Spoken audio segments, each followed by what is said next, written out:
morning! It is February 20th, 2023.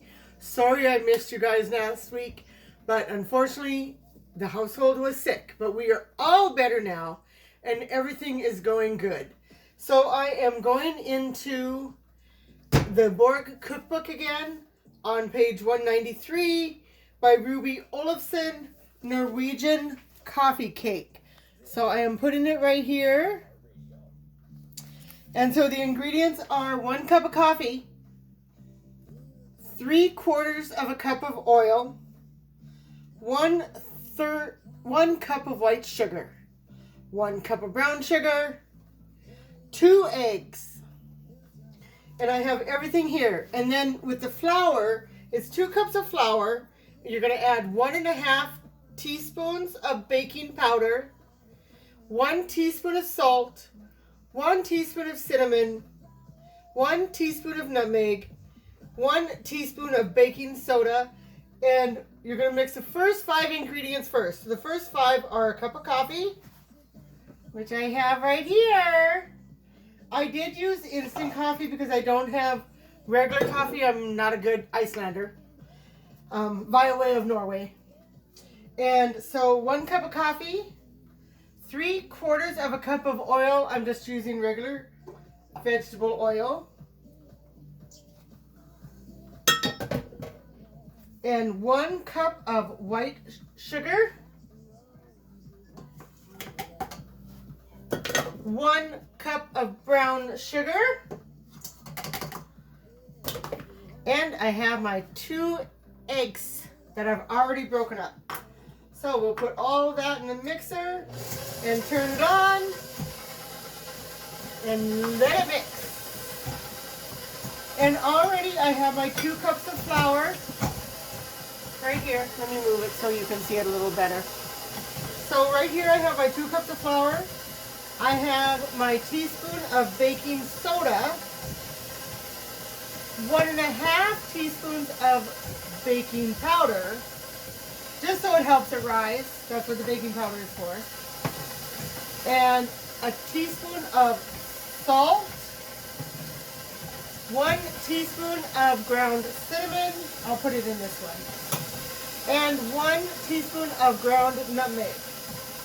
Oh, that's going to smell so good. So let me just get a spoon here, a fork.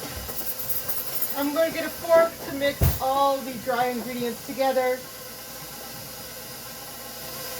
And then at the very end, once it's all mixed, then we'll do a teaspoon of vanilla. You are going to bake this in a 9 by 13 pan.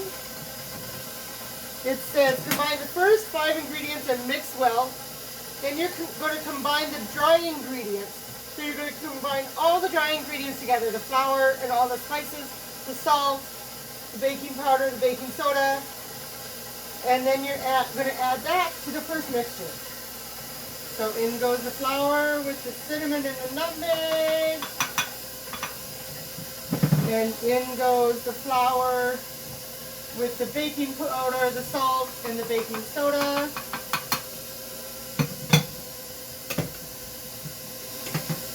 And let me get a little scraper.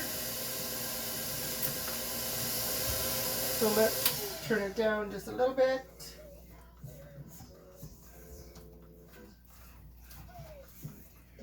And it looks kind of ready. I have the oven set at 350.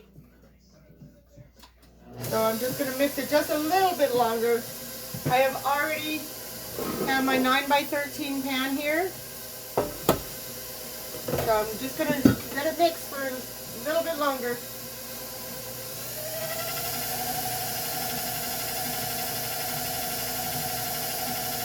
And then let's add the vanilla, which is a teaspoon of vanilla. And you know how much I love measuring this stuff.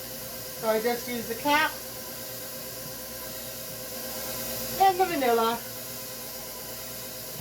I did spray a little bit of cooking spray on my 9 by 13 pan. It doesn't say you have to, but we're going to cook this for 30 minutes. And so the frosting is going to be 4 tablespoons of butter, a half a cup of brown sugar, 2 tablespoons of milk, 3/4 of a cup of coconut, and a half a cup of nuts. And so you're going to mix the butter, the brown sugar, and the milk. You're going to boil it for 3 minutes. And then you're going to add the coconut and the nuts. And then you're going to spread it on a warm cake. So while this is baking, I will do the frosting. And as usual, once it's all done, I will go ahead and show you guys what it looks like. I did my Ancestry.com and I found out that I am, not only am I Icelandic, I am German, English, Danish, Swedish, Scottish, and I think I have a little Irish in there too somewhere. So one of these days I'll show you exactly what it is. Oh, this is when I wish I had smell-o-vision, you guys. Okay, so that is all done in the pan, ready to go into a 350-degree oven for 30 minutes. And of course, I am going to test it to make sure it's done with a toothpick. I hope you all have a wonderful Sunday. I thank you all for being here with me, and I will show the finished product on Facebook with the frosting. All right, everybody. Bye for now.